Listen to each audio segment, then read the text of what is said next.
नमस्कार, मैं मोनिका राणा। ये है जागो हिमाचल 365 डर के नहीं डट के, और आप देख रहे हैं हिलकोस न्यूज चैनल। तो ये है सुबह की टॉप 20 खबरें। हिमाचल में कोरोना से मौतों का आंकड़ा घटा, 21 ने तोड़ा दम, 862 नए पॉजिटिव। हिमाचल प्रदेश में कोरोना पॉजिटिव मरीजों की मौतों व नए मामले में लगातार गिरावट दर्ज की जा रही है, जो कि प्रदेश के लिए राहत की बात है। सोमवार को प्रदेश में 21 संक्रमितों की मौत हुई। करीब 37 दिनों बाद प्रदेश में मौत का आंकड़ा कम हुआ है। 24 अप्रैल को प्रदेश में 23 संक्रमितों की मौत हुई थी, जबकि 22 अप्रैल को 20 संक्रमितों ने दम तोड़ा था।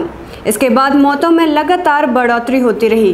कांगड़ा जिले में 8, शिमला 4, सोलन 3, मंडी 3, बिलासपुर, हमीरपुर और ऊना में एक संक्रमित की मौत हुई है। उधर प्रदेश में 862 नए कोरोना पॉजिटिव मामले आए हैं। इनमें से कांगड़ा जिले में 218, शिमला 118, मंडी 113, हमीरपुर 75, ऊना 72, बिलासपुर 58, चंबा 49, किन्नौर 41, कुल्लू 41, सिरमौर 50, सोलन 21 और लाहौल स्पीति में 6 नए मामले आए हैं।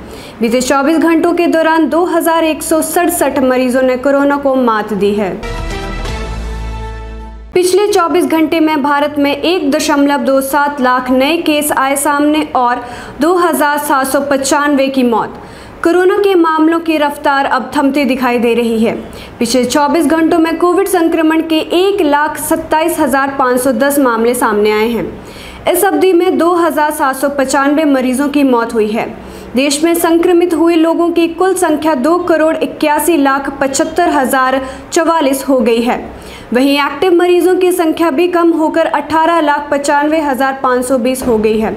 स्वास्थ्य मंत्रालय द्वारा मंगलवार सुबह जारी आंकड़ों के अनुसार देश में लगातार 19वें दिन संक्रमण मुक्त हुए लोगों की संख्या नए मामलों से अधिक रही है।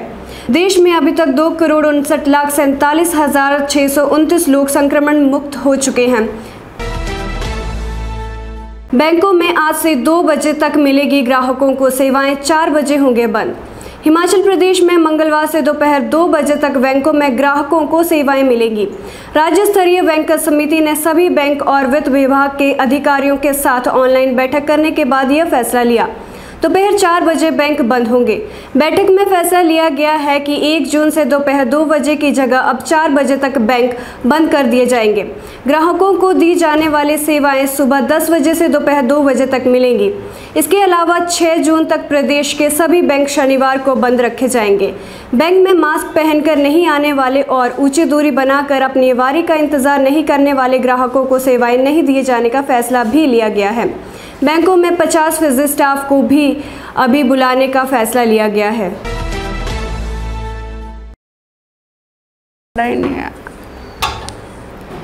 विभागों ने जारी किए रोस्टर, आज से तय संख्या में आएंगे कर्मचारी, ऐसे लगेगी हाजिरी। हिमाचल प्रदेश के राज्य आपदा प्रबंधन सेल के आदेश के बाद विभिन्न विभागों और कार्यालयों के प्रमुख ने 30% कर्मचारियों के आने को लेकर रोस्टर जारी कर दिया है। सोमवार को आपसी तालमेल कर कई कर्मचारी कार्यालय नहीं पहुंचे, लेकिन अब रोस्टर बनने के बाद मंगलवार से कार्यालयों में कामकाज सामान्य हो जाएगा, क्योंकि लंबे समय से सभी सरकारी दफ्तर बंद चल रहे थे। ऐसे में इस बात के लिए खास ध्यान रखने के निर्देश दिए गए हैं कि कार्यालय आने वाले लोगों के बीच उचित दूरी के नियम का पालन होता रहे।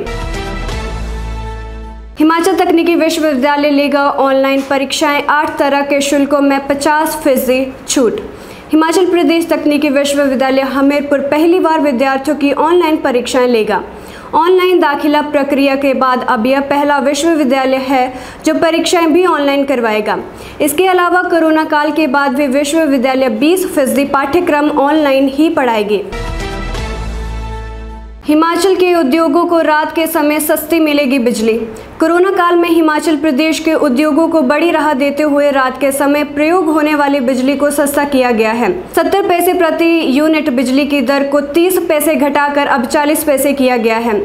पीक आवर्स में 6.10 रुपये प्रति यूनिट शुल्क को भी 50 पैसे घटाकर 5.60 रुपये कर दिया गया है।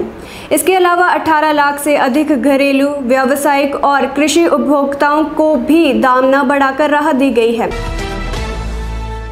जेल से बाहर आते ही फिर गुंडागर्दी शुरू। जिला के पाहनाला में बीते वर्ष पकड़े गए हनी ट्रैप गिरोह के सदस्यों ने जमानत पर जेल से बाहर आते ही रविवार रात फिर आतंक मचा डाला। इस बार इस गिरोह के साथ जेल पुलिस के भी 2 कर्मचारी शामिल पाए गए। एसपी कुल्लू गौरव सिंह ने बताया कि अदालत से जमानत पर बाहर आए हनी ट्रैप गिरोह के सदस्य दोहरा नाला में देवी राम के घर के बाहर एक गाड़ी से पहुंचे। इसमें सुरेंद्र, उसकी पत्नी कृष्णा, रिश्तेदार बवन व सरना निवासी डावरी शामिल थे।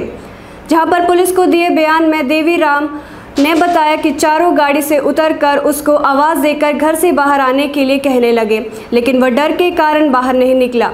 इस पर उन्होंने उसे खूब गाली गलौज किया और घर की निचली मंजिल के कमरे का ताला तोड़कर 2 गैस सिलेंडर व अलमारी में रखे 50,000 रुपये चुरा कर भागे।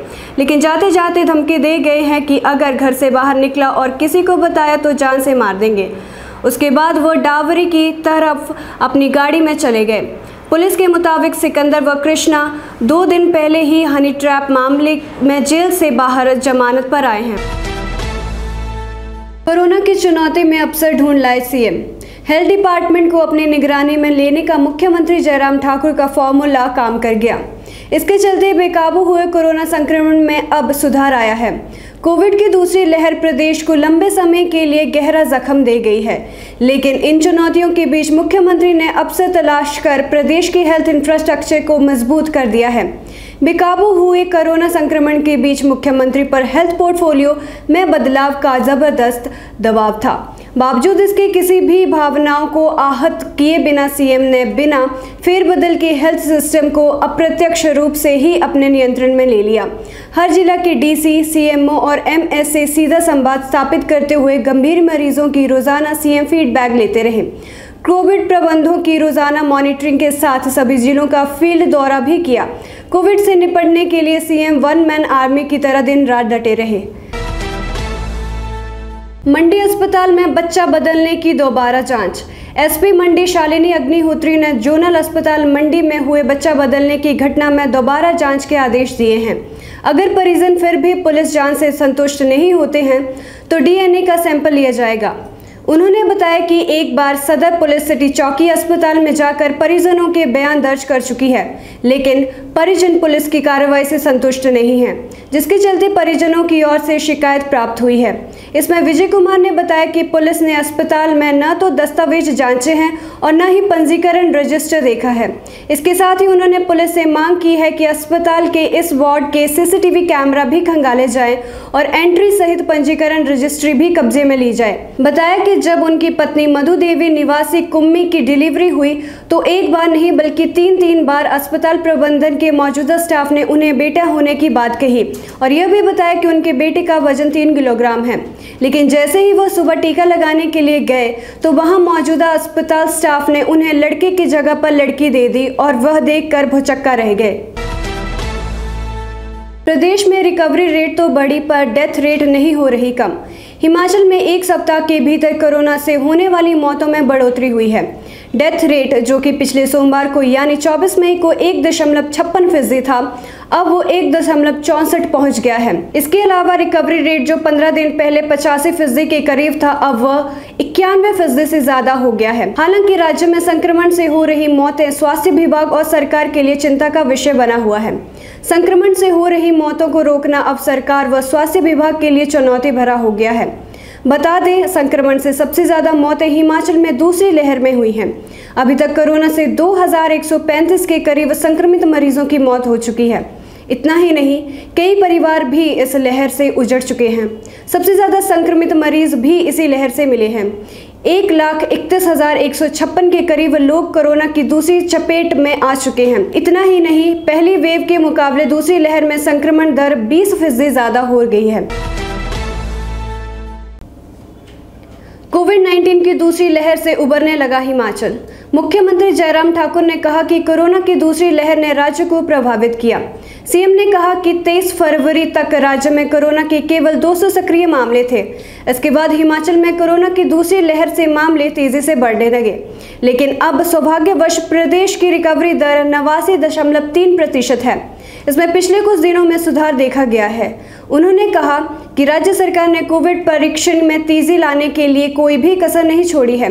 हमीरपुर व बिलासपुर जिलों के लिए ऑक्सीजन प्लांट की वर्चुअल आधारशिला रखने के दौरान उन्होंने कहा कि गत वर्ष जब इस महामारी की शुरुआत हुई थी तब प्रदेश में कोविड जांच के लिए एक भी प्रयोगशाला उपलब्ध नहीं थी और प्रदेश सरकार ने तुरंत ही 8 RT-PCR, 25 यूनिट और 2 सीवीनेट प्रयोगशालाएं स्थापित की। दूर-दराज और ग्रामीण क्षेत्रों में कोविड परीक्षणों में तेजी लाने के लिए सरकार ने विभिन्न जिलों में लगभग 70 एम्बुलेंस तैनात की हैं। लगातार दूसरे दिन बढ़े पेट्रोल डीजल के दाम। सरकार तेल कंपनी ने आज मंगलवार को यानी महीने के पहले दिन के पेट्रोल डीजल के दाम जारी कर दिए हैं। घरेलू बाजार में सरकारी तेल कंपनियों ने आज लगातार पेट्रोल और डीजल के दाम में बढ़ोतरी की है। जून महीने के पहले ही दिन पेट्रोल 26 पैसे प्रति लीटर और डीजल 23 पैसे प्रति लीटर महंगा हुआ है। दिल्ली में शराब की होम डिलीवरी को मंजूरी, मोबाइल ऐप और ऑनलाइन पोर्टल से कर सकेंगे ऑर्डर। दिल्ली की अरविंद केजरीवाल सरकार ने शराब की होम डिलीवरी की मंजूरी दे दी है। न्यूज एजेंसी ANI के मुताबिक दिल्ली सरकार ने देशी और विदेशी दोनों तरह की मदिराओं की होम डिलीवरी की इजाजत दी है। दिल्ली वासी मोबाइल ऐप और ऑनलाइन पोर्टल के जरिए शराब मंगा सकेंगे। दिल्ली के शराबी लंबे समय से दिल्ली सरकार से शराब की दुकानें खोलने की मांग कर रहे थे। उम्मीद जताई जा रही थी कि 31 मई से दिल्ली सरकार लॉकडाउन की शर्तों में ढील देते हुए शराब की दुकानों को खोलने की अनुमति देगी।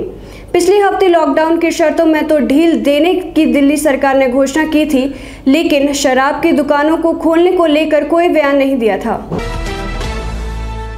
दिल्ली NCR में तेज आंधी और बारिश के बाद तापमान गिरा, मौसम हुआ सुहाना।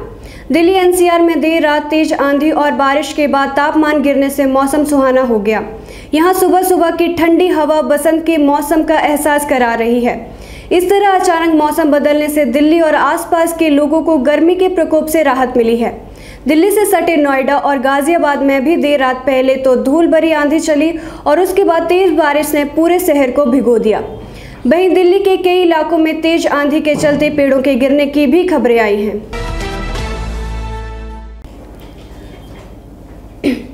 डोमिनिका की अदालत में मेहुल चोकसी मामले की सुनवाई बुधवार को होगी। 23 मई को एंटीगुआ से हुआ था फरार। डोमिनिका की एक अदालत में भी भगोड़े हीरा कारोबारी मेहुल चोकसी के मामले की सुनवाई बुधवार को होनी है।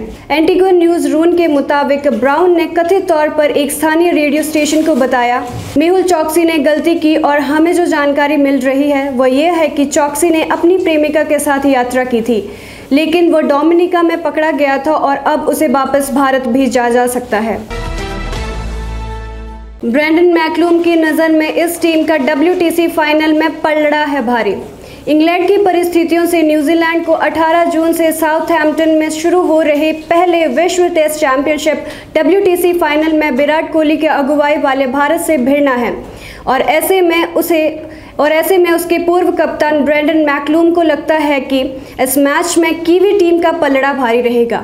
मैकलूम ने स्पोर्ट्स टुडे को बताया, इस मैच से पहले न्यूजीलैंड को जो मैच अभ्यास मिलने जा रहा है वो उसे फ़ायदा पहुंचाएगा।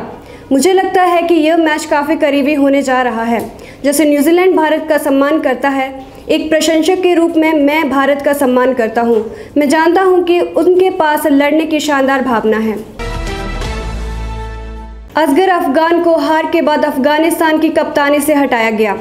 अफगानिस्तान क्रिकेट बोर्ड ने मार्च में अबू धाबी में जिम्बाब्वे के खिलाफ टेस्ट मैच में हार के लिए असगर अफगान को दोषी करार देते हुए उन्हें राष्ट्रीय टीम की कप्तानी से हटा दिया है।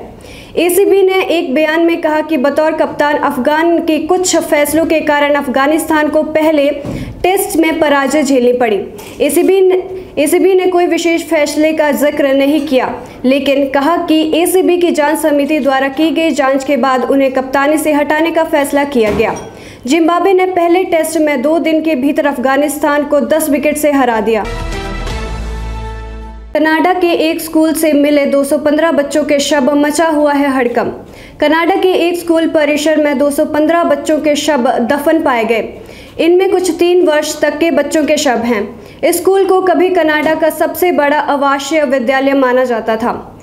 इतनी बड़ी संख्या में बच्चों के शव मिलने से देश में हड़कंप मचा हुआ है।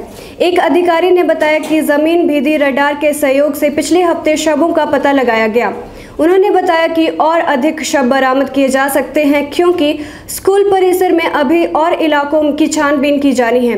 पहले की प्रेस विज्ञप्ति में उन्होंने कहा, कैमलूप्स इंडियन रेजिडेंशियल स्कूल में जो क्षति हुई है उसके बारे में सोच नहीं सकते। पाकिस्तानी मछुआरे की खुली किस्मत, दुर्लभ मछली ने एक झटके में बनाया लखपति। इंसान की किस्मत का पलट जाए कहा नहीं जा सकता। कुछ ऐसा ही हुआ पाकिस्तान के एक मछुआरे के साथ। पाकिस्तान के गवादर इलाके में एक मछुआरे को जवानी के तट पर अरब सागर में एक दुर्लभ मछली हाथ लगी है। बताया जा रहा है कि 48 किलोग्राम बजनी इस मछली की कीमत 72 लाख रुपए है। यह मछली बेहद दुर्लभ कहे जाने वाले क्वाकर प्रजाति की है। लाखों रुपए की इस मछली पकड़ने वाले नौका के मालिक साजिद हाजी अबावकर ने डॉन अखबार को बताया कि जब इस मछली को पकड़ा गया तो उस समय नौका की कप्तानी पिशकान के रहने वाले वाहिद बलोच कर रहे थे। उधर गवादर के मत्स्य पालन मामलों के उप निदेशक अहमद नदीम ने इस बात की पुष्टि की है कि उन्होंने इससे ज्यादा महंगी मछली पहले कभी नहीं देखी थी।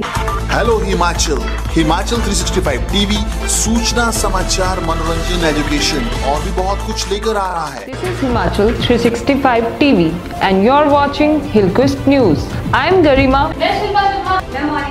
मेरा नाम है आशीष।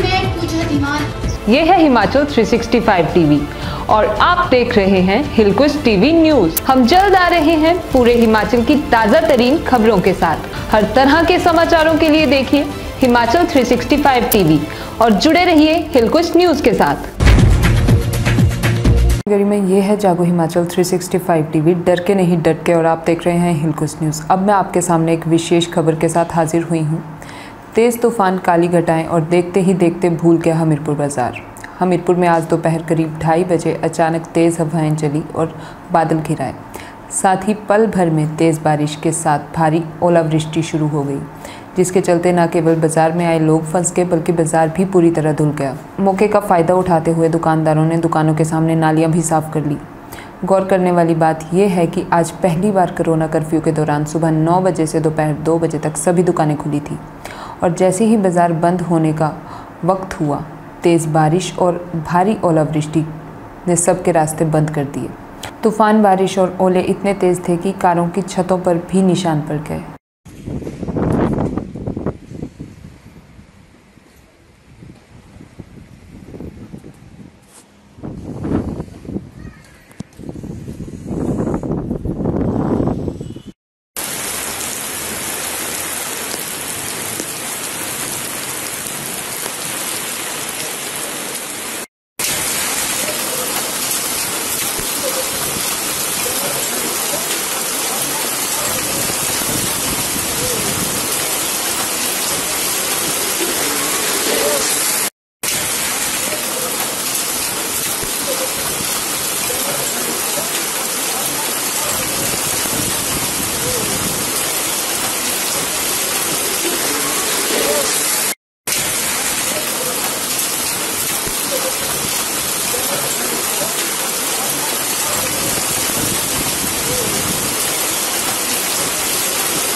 हमीरपुर जिला में कोविड-19 टीकाकरण का आंकड़ा पहुंचा 2 लाख के पार। उपायुक्त ने अभियान से जुड़े सभी लोगों के प्रयासों को सराहा। हमीरपुर जिला में कोविड-19 टीकाकरण बेहतर ढंग से संचालित किया जा रहा है और जिला में अभी तक टीके की 2 लाख खुराकें दी जा चुकी हैं। उपायुक्त देवश्वेता वनिक ने इस उपलब्धि के लिए टीकाकरण अभियान से जुड़े सभी लोगों की सराहना की है। कोविड-19 टीकाकरण में हमीरपुर जिला का प्रदर्शन अभी तक काफ़ी बेहतर रहा है। निर्धारित लक्ष्य के मुकाबले टीकाकरण में हमीरपुर जिला हाल ही में प्रदेश में अव्वल रह चुका है। ताज़ा आंकड़ों के अनुसार जिला में 30 मई 2021 तक कोविड-19 के टीके की कुल 2,127,000 खुराकें दी जा चुकी हैं। इनमें से 1,66,016 लोगों को पहली खुराक तथा 34,111 लोगों को दोनों खुराकें दी जा चुकी हैं।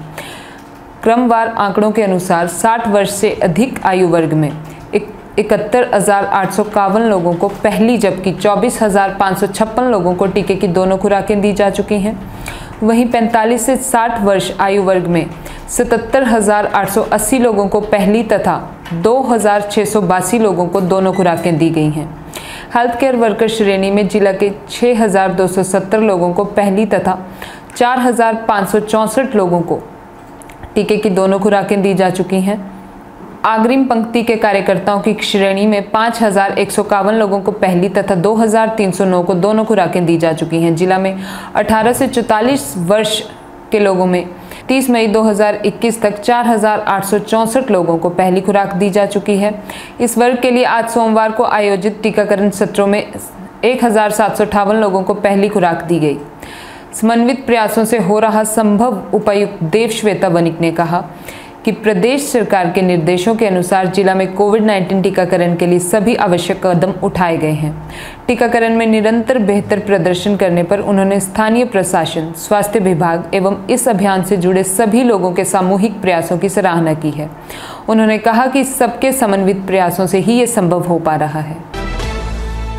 10 जून तक बंद रहेगी बराड़ बल सड़क। जिला न्यायालय से बराड़ बल की ओर जाने वाली सड़क पर यातायात बंद किया गया है। उक्त सड़क की मरम्मत के चलते यह निर्णय लिया गया है। इस संबंध में आदेश जारी करते हुए जिलाधीश देवश्वेता वनिक ने बताया कि मरम्मत कार्य को सुचारू रूप से जारी रखने के लिए जिला न्यायालय से बराड़ बल सड़क पर वाहनों की आवाजाही 10 जून तक बंद की गई है। इस अवधि के दौरान क्षेत्रवासी प्रताप गली, बड़ू या अणु की ओर से आवाजाही कर सकते हैं। 12 मकान बनाए मिनी कंटेनमेंट जोन, 64 में हटाई पाबंदियां। कोरोना संक्रमण के मामले सामने आने के बाद हमीरपुर उपमंडल की विभिन्न ग्राम पंचायतों और नगर परिषद हमीरपुर के कुल 12 मकानों को मिनी कंटेनमेंट जोन बनाया गया है। एसडीएम डॉक्टर चिरंजीव लाल चौहान ने इस संबंध में आदेश जारी किया है और यह आदेश तुरंत प्रभाव से लागू कर दिया गया है। आदेश के अनुसार नगर परिषद हमीरपुर के वार्ड नंबर 2 में 2 मकानों और वार्ड नंबर 8 का 1 मकान मिनी कंटेनमेंट जोन घोषित किया गया है। ग्राम पंचायत सिकंदर के वार्ड नंबर 3 गांव ठांगू में 1 मकान, ग्राम पंचायत टिक्कर बुहला के वार्ड नंबर 5 गांव टिक्कर बुहला में 6 मकान और ग्राम पंचायत भगेटू के वार्ड नंबर 4 गांव भोला में 2 मकान मिनी कंटेनमेंट जोन बनाए गए हैं। एक अन्य आदेश जारी करते हुए एसडीएम ने हमीरपुर उपमंडल के कुल 64 मकानों में मिनी कंटेनमेंट जोन की पाबंदियां समाप्त कर दी हैं। एसडीएम ने बताया कि इन मकानों में कोरोना संक्रमण का कोई भी नया मामला नहीं मिला है, इसलिए इन मकानों को मिनी कंटेनमेंट जोन से बाहर कर दिया गया है। यह आदेश भी तुरंत प्रभाव से लागू कर दिया गया है। हिमाचल पुलिस व खुफिया एजेंसियों ने सरकार को किया सतर्क, चीन से सटे क्षेत्र में चौकस रहने को कहा। हिमाचल के सीमावर्ती क्षेत्रों में चीनी घुसपैठ की आशंका बनी हुई है। बेशक सीमा पर तनातनी का वैसा माहौल नहीं है जैसा पिछले वर्ष था, लेकिन पुलिस और खुफिया एजेंसियों ने चीन से अधिक चौकस रहने को कहा है। इस संबंध में हिमाचल सरकार को रिपोर्ट सौंपी जा चुकी है। इसी के आधार पर मुख्यमंत्री जयराम ठाकुर ने शनिवार को सुरक्षा प्रबंधों का भी जायजा लिया। उन्होंने सेना, भारत तिब्बत सीमा पुलिस, आईटीबीपी को बुनियादी सुविधाएं प्रदान करने के लिए हर संभव सहायता देने का आश्वासन दिया है। सूत्रों के अनुसार रिपोर्ट में कहा गया है कि घुसपैठ रोकने के लिए प्रदेश की चीन से लगते सीमा क्षेत्र की बाड़बंदी की जाए। इसमें फ्लड लाइट लगानी चाहिए ताकि उस पार से अवैध तरीके से घुसने वालों को पकड़ा जा सके। अभी यह सीमा क्षेत्र पूरी तरह से खुला है। अकेले किन्नौर की चीन से करीब 120 किलोमीटर लंबी सीमा लगती है। लाहौल की सीमा जोड़ दी जाए तो यह दोगुनी हो जाती है। शिक्षा मंत्री ने कोविड वार्ड में मरीजों का पूछा हालचाल, ऑक्सीमीटर, स्टीमर और 65 पीपीआई किट सौंपे।